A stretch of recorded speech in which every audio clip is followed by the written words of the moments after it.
La fête, à partir de quelle perspective? À partir d'une perspective religieuse, parce qu'il ne s'agit pas seulement de fêter, de célébrer, mais il y a quand même un tout petit devoir à faire concernant l'argent que l'on doit donner, qui est la zakat. L'aumône, c'est autre chose, mais là, la zakat, c'est quelque chose que l'on doit payer en guise de contribution sociale vis-à-vis des autres qui sont dans le besoin.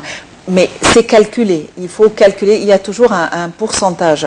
Donc, pour nous donner plus de précision, nous avons le plaisir d'avoir avec nous Dr Kamel Gadalla, professeur à l'Université de l'Azhar. Dr Kamel Gadalla, bonjour, bonne fête et merci d'être avec nous aujourd'hui. Merci, bonne fête à tout le monde. Bonjour Dr Kamel, alors la première chose vraiment significative, bon il y en a deux, hein, mais il y en a une qui se fait avant l'autre. La première chose, c'est ce qu'on appelle zikr, donc invoquer le nom d'Allah. Donc après la prière de l'aube, donc qui est dans la journée, donc dans le premier jour du Aïd, il y a donc zikr. Donc on invoque le nom d'Allah. Pourquoi est-ce que pour ces fêtes, ce culte a été instauré? En fait, il y a deux choses. En fait, c'est pas une seule chose. Premièrement, l'invocation, c'est-à-dire la prière, d'invoquer Allah, c'est-à-dire de prier Allah pour nous exaucer le vœu, par exemple, si vous voulez quelque chose, vous voulez qu'Allah vous donne quelque chose, donc il faut faire des invocations. Et il y a aussi les évocations, le verbe évoquer, c'est-à-dire évoquer. Psalmodier également, si vous voulez, le nom d'Allah, les bons attributs d'Allah. Donc, c'est l'évocation. Donc, dans le Coran, donc, prononcer tout le temps Allahu Akbar, évoquer le nom d'Allah avec toute grandeur, avec toute exaltation et tout cela, c'est à titre de remercier Allah pour tous les bienfaits que nous a accordés, premièrement, de nous avoir donné la patience, la persévérance de parfaire le jeûne du mois de Ramadan. Deuxièmement, de nous avoir bien guidés, en fait, vers les bonnes actions au cours de ce mois-ci, y compris, par exemple, les prières surrogatoires après les prières de nuit, et aussi, par exemple, les liens de parenté, donc l'observation des liens de parenté, et également aussi, en fait, de donner la zakat al-fitr, le moment prescrit de fête, de rupture de jeûne. Donc, pour de tels bienfaits, pour en fait cette assistance providentielle et divine, il faut toujours évoquer Allah et ça fait partie du rituel de la journée de l'Eid ou bien du Petit Payram. Docteur Kamel Gadalla, un sujet qui suscite toujours beaucoup de discussions et des questions qui se répètent chaque année. La zakat que l'on doit payer. Comment est-ce qu'elle est calculée? Parce qu'il y a d'autres formes d'investissement sous forme de certificats que l'on met à la banque pour faire de l'investissement. Donc, comment calculer? Quand est-ce que c'est 2,5%? Quand est-ce que c'est 10%? Et est-ce que les impôts que l'on paye peuvent être retirés de la zakat? En fait, cette question est très très polyvalente. Premièrement, nous avons devant nous aujourd'hui, en fait, avant de faire la prière de Petit Payram, la zakat al-fitr, le moment prescrite de rupture de jeûne. Donc, c'est à prélever en fait sur n'importe quelle personne qui est même née peut-être la nuit de l'Eid. Donc, ce qu'on appelle zakat al-ru'ous, c'est-à-dire la zakat des personnes, c'est-à-dire même un nouveau-né qui est né la dernière nuit du mois de Ramadan, donc il faut prélever la zakat de l'fitr, ou bien de la zakat de rupture de jeûne pour lui. Et c'est évalué à combien? C'est évalué en fait, le minimum c'est 6 livres, entre 6 livres et 15 livres, ça dépend en fait du prix des marchandises parce que elles sont très très variables. En Haute-Égypte, ce n'est pas comme en Basse-Égypte, c'est pas comme au Caire ou bien Alexandrie. Donc, elles se varient entre 6 livres et 15 livres égyptiennes par personne. C'est d'une part. D'autre part, ce qu'on appelle aussi, il y a ce qu'on appelle le nisab, c'est-à-dire qu'il y a... Non, c'est autre chose. Donc, c'est la dernière chose. La dernière chose, c'est le nisab. Parce qu'en fait, pour la zakat, le fait de zakat de rupture de jeûne de mois de Ramadan, il vous suffit pour que vous soyez redevable de cette zakat, d'avoir la nourriture que pourrait vous suffire. Donc c'est lui qui a la nourriture de son jour et sa nuit, donc il doit payer la zakat d'ul fitr, la rupture du jeûne du mois de Ramadan. Alors attendez, ça n'a rien à voir avec l'autre zakat, c'est-à-dire l'aumône prescrite, qui est prélevée sur zakat les biens. mais c'est quoi la différence? C'est pas la même chose? Non, ce n'est pas la même chose. Donc la zakat, elle fait la zakat de rupture de jeûne du mois de Ramadan, donc elle est à prélever sur toutes les personnes.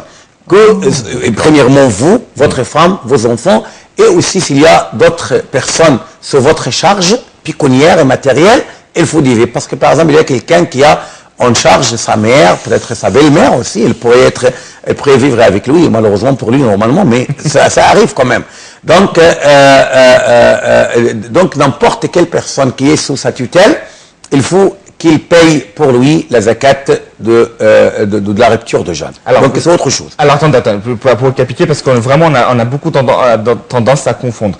Zakat el-fitr, c'est du moment où on a de quoi se nourrir, oui. On est imposable. Oui. Et ce n'est pas vraiment un pourcentage, c'est ça? Non, il n'y a pas de pourcentage. Il n'y a pas de minimum, il n'y a pas de 1 euro comme 100 euros. Non, entre 6 et 15 livres. Si c'est 15 livres, et donc ça n'a rien à voir avec le Nissab, parce que c'est presque rien. Si vous avez une famille, par exemple, qui se compose de 5 personnes, donc vous êtes imposable de peut-être 30 livres égyptiennes, donc c'est rien du tout, hein, peut-être même pas un repas pour le mois de Ramadan pour une personne normale, en fait. Et c'est juste avant la rupture du jeûne? Non, c'est juste, il faut qu'il soit avant la prière de l'Aïd. Avant la prière de l'Aïd, c'est la limite. Mais, par exemple, nous avons l'imam Abu Hanifa qui a donné permission qu'on paye la zakat de rupture de jeûne à partir du premier jour du mois de Ramadan. Nous avons, par exemple, l'imam Malik qui a exigé qu'on paye cette zakat à partir de la 16e nuit du mois de Ramadan. C'est-à-dire, il faut éliminer la première partie du mois et à partir du début de la deuxième moitié du mois, il faut payer cette zakat. Nous avons par exemple l'imam Shafi'i qui a dit qu'il ne faut pas donner la zakat de rupture de jeûne à moins par exemple, qu'on voit la lune de Petit Bayram. Donc lorsqu'on voit la lune, donc il faut sortir pour donner la zakat. Donc c'est hyper difficile en fait, c'est pas du tout faisable. Peut-être qu'elle était faisable à l'époque parce que les gens se connaissaient, donc les quartiers étaient petits. On pourrait par exemple connaître par corps les noms de pauvres et des familles pauvres, donc c'était tellement difficile qu'on sorte par exemple de la prière de l'Aïcha, de la dernière prière de la nuit, et tout de suite on connaît très bien le pauvre et on pourrait leur donner. Mais maintenant par exemple, vu la complexité de cette chose, comment par exemple elle est arrivée avant, et aussi les pauvres, la zakat, il avait pour but en fait la nourriture de pauvres. Et même maintenant, les pauvres ont besoin non seulement de la nourriture, ils ont besoin de l'habillement aussi, des dépenses pour le petit Bayram. Donc, le seul imam qui a dit qu'on pourrait, premièrement, payer la zakat de rupture de jeûne à partir du premier jour du Ramadan, et deuxièmement, on pourrait aussi payer l'équivalent pécunier, c'est l'imam Abu Hanifa. Donc, il était tout à fait progressiste, en fait, à ce propos, parce que tout pauvre ne pourrait pas, par exemple, se dépanner avec des nourritures, des dattes, par exemple, de blé, d'orge, je ne sais pas quoi. Donc, qu'est-ce qu'il pourrait faire avec? Mais avec de l'argent, il pourrait se dépanner tout seul et facilement. Il n'y a aucun problème, d'une façon tout à fait paisible. Donc, en tout cas, la limite, elle est jusqu'à la prière du... une fois la prière est terminée, c'est fini. Hein. Fini. Donc, vous avez raté l'occasion, en fait, de payer votre zakat. Donc, c'est ça la problème. Mais c'est vraiment obligatoire. C'est-à-dire, c'est grave quand c'est pas fait. En fait, c'est presque obligatoire. C'est-à-dire, ce n'est pas une prescription, mais c'est une sunna à haute valeur. Parce que nous avons dans le Coran, par exemple, quand aflaha man tazakka, wa zakara asma rabbih fa salla tazakka, c'est-à-dire, il a donné la zakat de rupture de jeûne, wa zakara asma rabbih, il a évoqué le nom de son Seigneur, puis il a fait la prière de l'Aïd, de Petit Bayram. Donc, trouver de telles choses d'une façon indissociable et enchevêtrée comme ça, ça donne aussi une signification qu'il s'agit d'un lien de causalité entre de telles choses. Ce lien de causalité est rapporté d'après le prophète qui a dit que le jeûne est suspendu entre le ciel et la terre, il est à lever exclusivement par payer le monde le monde de la rupture. Juste pour expliquer ce dernier passage, c'est que pour que le jeûne soit agréé, oui. il faut accomplir la zakat. Voilà. Oui. Métaphoriquement, le jeûne est suspendu. Et suspendu, c'est-à-dire qu'il arrive premier ciel. Par exemple, pour arriver chez Dieu, il faut qu'il soit. Alors bon, pour revenir sur zakat, puisqu'on parle de zakat, tant qu'à faire parler de zakat el mal, et j'avais évoqué donc la base du zakat el mal, donc c'est-à-dire c'est cette aumône sur les biens, les biens financiers, qu'elles soient or, propriété, etc., une espèce d'impôt sur la fortune, qu'elle soit petite ou grande, c'est à partir d'une base qui s'appelle le nisab. Oui, oui. Alors, le nisab est souvent pour des gens, et c'est assez difficile à calculer, on prend finalement le premier qui nous explique, il y en a qui parlent de 600 grammes à peu près d'argent, je ne sais plus l'équivalent en or, enfin en tout cas, c'est un calcul bien précis. Bon. Et le pourcentage aussi, j'avais posé la question. Et le pourcentage, oui. En fait, pour que vous soyez imposable, il faut quelques conditions. Premièrement, avoir le nisab, c'est-à-dire la limite minimale imposable. Deuxièmement, il faut que, en fait, cette somme d'argent, il faut qu'il passe 1 an en votre possession. Sans diminuer. Oui, sans diminuer. Troisièmement, il faut que vous n'ayez pas besoin, en fait, pour vos dépenses ordinaires de cet argent ou bien de ces biens. Donc, ce sont trois conditions sine qua non. Mais en ce qui concerne le minimum, c'est quoi le minimum? Donc, c'est variable. Premièrement, il y a un minimum pour, par exemple, le bovin, les ovins, les bestiaux en général. Par exemple, pour les bovins, c'est-à-dire les chameaux et tout, donc il faut 5 chameaux au minimum. Si vous avez par exemple 4, donc c'est pas encore imposable.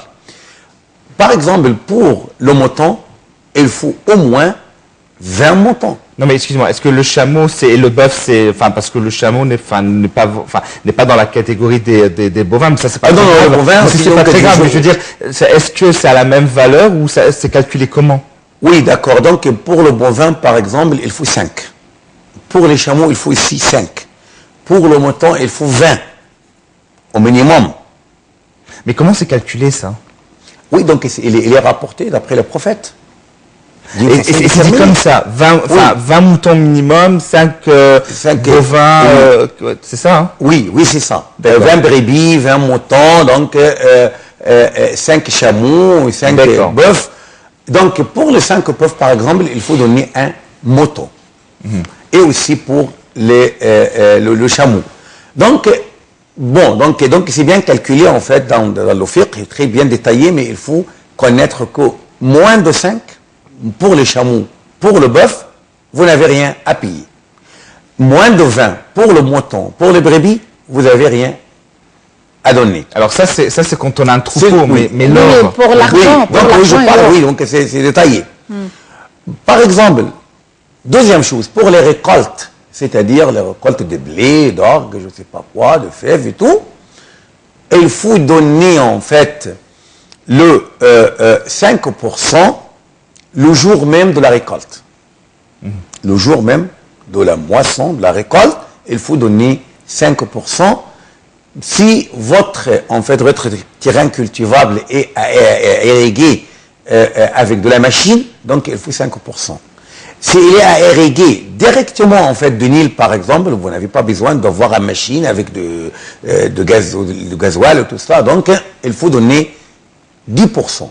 Donc 10% précis, quand même, oui, 10% si vous coûtez rien pour l'irrigation, 5% si vous coûtez pour l'irrigation. D'accord. Donc il faut laisser tout cela à part et regarder les biens, c'est-à-dire les monnaies. Premièrement, les monnaies, le banknote par exemple, ce n'est pas en fait le banknote ou bien le feuille de billets d'argent, ce n'est pas l'argent. Parce que l'argent c'est quoi? C'est l'or et l'argent. Donc c'est principalement. Et en ce qui concerne les billets et tout cela, ils représentent l'argent, mais ils ne sont pas effectivement de l'argent. On parle sur la devise, mais sur la quantité d'or et de métal précieux, en fait. D'accord. Donc, des métals précieux, donc on pourrait compter avec de l'or, si vous avez par exemple 84 grammes d'or, ou bien l'équivalent, et ça fait un an que vous possédez cette somme d'argent, et vous n'avez pas besoin, et ça ne diminue pas, donc il faut payer 2,5% de la totalité de votre somme. Mais la question qui se pose toujours quand on met une somme à la banque, ce qu'on appelle les shahadat ou les certificats, et puis qui donnent un revenu, il y a des gens qui vivent de ce revenu. Donc c'est vrai que ils doivent rien payer. Comment? Ils doivent rien payer. S'ils vivent du revenu? Oui, oui. Je vous dis pourquoi. Parce qu'il faut qu'ils n'aient pas besoin de cette somme d'argent. Oui, mais ils vont vous dire que la somme initiale, elle est bloquée et on ne s'en sert pas. Ça fait un an que la somme initiale, disons, donc, 100 000 livres. Elle paye sur la somme initiale, mais elle ne paye pas sur le revenu. Parce que le revenu, il en a toujours besoin. Alors, ils ont dit ou bien 2,5 sur la somme initiale ou 10% sur le revenu. Non, elles doivent rien payer sur le revenu parce qu'ils consomment tout le revenu. Donc, rien ne reste, en fait, après leur consommation.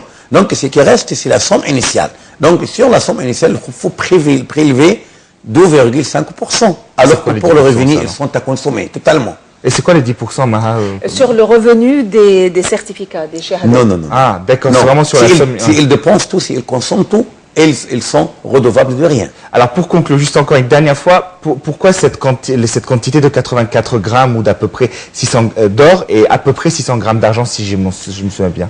Ah oui, parce qu'en fait, c'est le prophète qui a déterminé en fait ce qu'on appelle misqal. Ce misqal, c'est-à-dire cette poids, cette quantité, et il était préalablement déterminé par le prophète. Étant donné que la monnaie elle est toujours variable, et surtout en Égypte, c'est toujours en chute malheureusement, donc comment calculer cela? Il faut calculer d'après en fait une norme, un critère très stable ou bien quasiment stable. C'est l'or. Alors que pour les billets d'argent... Mais le fait que nous soyons dans notre vie moderne obligés de payer des impôts, n'est-ce pas que cette zakat était les impôts d'autrefois? Est-ce qu'avec les impôts, on doit payer les zakats aussi? Oui, il faut payer les zakats, je vous dis pourquoi. Parce qu'en fait, normalement, même si cela ne se passe pas, par exemple, dans des pays tiers-mondistes comme nous, ce n'est pas la faute du système, des impôts, c'est contre des services. Donc, vous donnez l'équivalent de services que vous recevez. Si par exemple il y a une corruption, il n'arrive pas par exemple à avoir l'équivalent toujours des impôts, donc c'est une autre chose. Oui. Mais pour la zakat c'est pour la solidarité sociale. Ça n'a rien à voir en fait avec les impôts qui est appuyé en fait en faveur de l'État. Eh bien, docteur Kamal Gadallah, vous êtes professeur à l'université d'Al-Azhar. Merci d'avoir été avec nous aujourd'hui et bonne fête. Merci. Merci docteur Kamal, c'est toujours un plaisir de vous recevoir pour ces questions religieuses. Merci à vous. Merci Maha. Merci Ahmed. Bonne fête. Adorable petit frère. Oui, grande sœur. Bonne journée à tous. Profitez-en. Un long week-end avec un grand sourire sur les lèvres. Très bonne journée à tous et bonne fête.